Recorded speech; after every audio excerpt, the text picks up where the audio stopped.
প্রাণঘাতী ক্যান্সারে আক্রান্ত ক্ষমতাচ্যুত প্রধানমন্ত্রী শেখ হাসিনা। এমতাবস্থায় তার নেই কোনো রাজনৈতিক আকাঙ্ক্ষা। যতদিন বেঁচে থাকবেন রাজনীতি ছেড়ে পরকালের পাথেয় জোগাড় করতে চান তিনি। শেখ হাসিনার স্বাক্ষর করা এমনই একটি বিবৃতি সামাজিক মাধ্যমে ঘুরছে।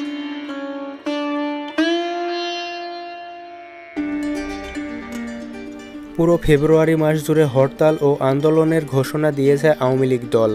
এর প্রেক্ষিতে আজ সারাদিন রাস্তায় রাস্তায় আওয়ামী লীগের বিভিন্ন সংগঠন দল নেমপ্লেট বিতরণ করেছে ঢাকাতে, এবং আওয়ামী লীগের ওয়েবসাইটে একটি বিবৃতি দেওয়া হয়, যা সামাজিক যোগাযোগ মাধ্যমে মুহূর্তেই ভাইরাল হয়ে যায়।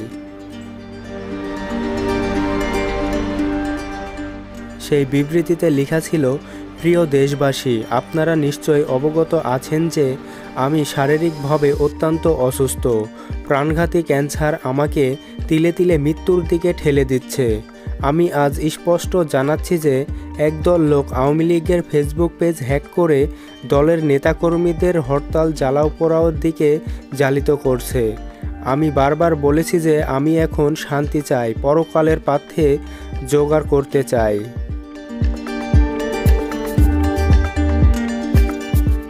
কিন্তু পরবর্তী সময়ে জানা যায় হাসিনা এমন কোনো বিবৃতি দেননি।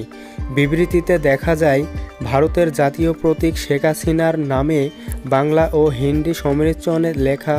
বোঝা যায় এটি কোনো আওয়ামী লীগের দেওয়া বিবৃতি নয়।